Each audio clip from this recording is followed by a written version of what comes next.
Needless to say, there was no equivalent punishment for women watching men urinate.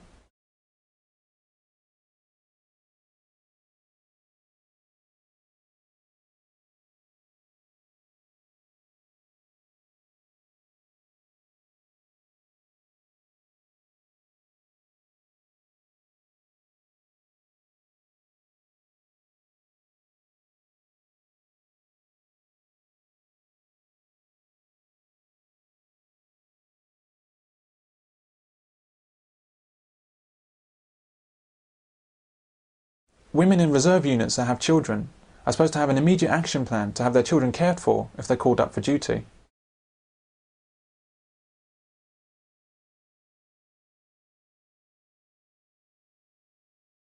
So these women get the pay and benefits of an army reserve job, but can easily escape the call up to fight. They can't be punished for the dereliction of duty as men would be, because to do so would be considered discrimination. So women have done very little indeed in comparison with men as regards sacrifice in war. But what women have done, however, I think can only be described as despicable. I thought it was going to be such fun too. We all did. Joining the local regiment and everything. It was great. I'll never forget it. It was the first time I ever felt really popular. Everyone was cheering, throwing flowers. Some girl even come up and kissed me. Women have sent men off to die with kisses and hugs for centuries.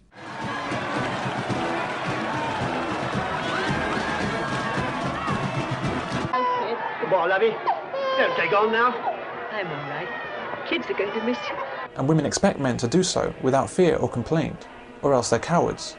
And since you are of draft age and a United States citizen and for some mysterious reason refuse to go back to your own country. There ain't nothing mysterious about my reasons. Like how you got so black on the outside when you're so yellow on the inside. In British history, to be given a white feather was to be accused of cowardice. Give it to me.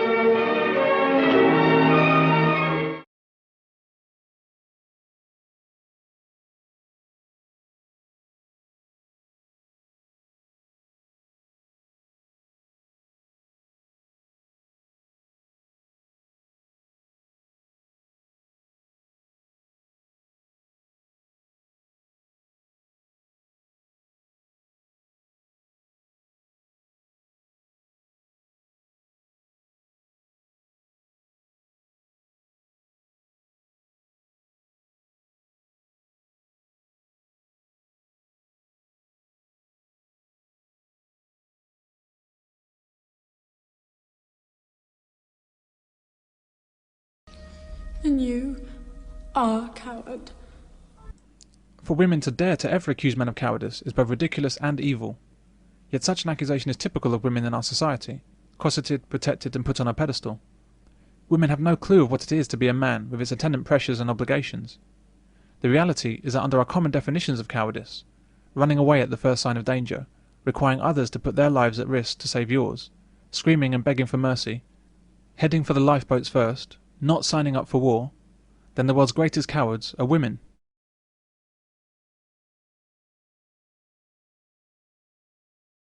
The treatment of men and the use of men in history cannot fail but to offer up a low self-image of man to himself.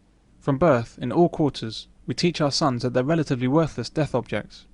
They're unpaid bodyguards to women. Hey! Why don't y'all leave her alone?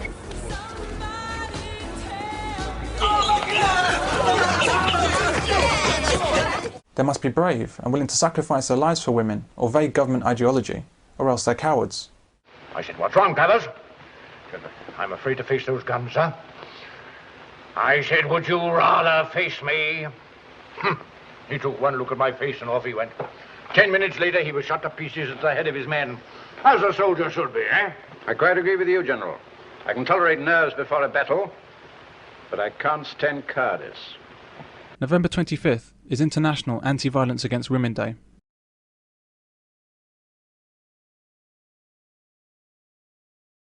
But the greatest human rights scandal of our times is not the abuse of women in whatever form it may take. Rather, it's a question of why it is that the abuse of women is the only abuse we're concerned about. Men are much more often the real victims of violence in times of peace, and are almost exclusively victims in times of war. The violence against men through all of history and to the present day is greater than most women can conceive. Yet there is no Anti-Violence Against Men Day. There's no doubt that women suffer grave injustices throughout the world and have suffered throughout our history. But the overriding truth that seems to be ignored is that for every abuse against women, anywhere in the world and at any time in history, the abuses suffered by men are orders of magnitude worse. The report claims that Arab militia are kidnapping and gang-raping women. The vast majority of news reports covering Iraq, Afghanistan, or problems in Africa focus on women and children. Men are pointedly ignored, except as objects of blame. This tragedy is man-made. At the roadside, we saw women and children. They're being forced to flee. Hundreds of thousands, mostly women and children, are living in camps with little food and clean water. It's mostly women and children endlessly depicted on our screens, because the suffering of men is mostly out of sight and out of mind. Where the women have been spared to speak of their terrible experience, the men were simply executed.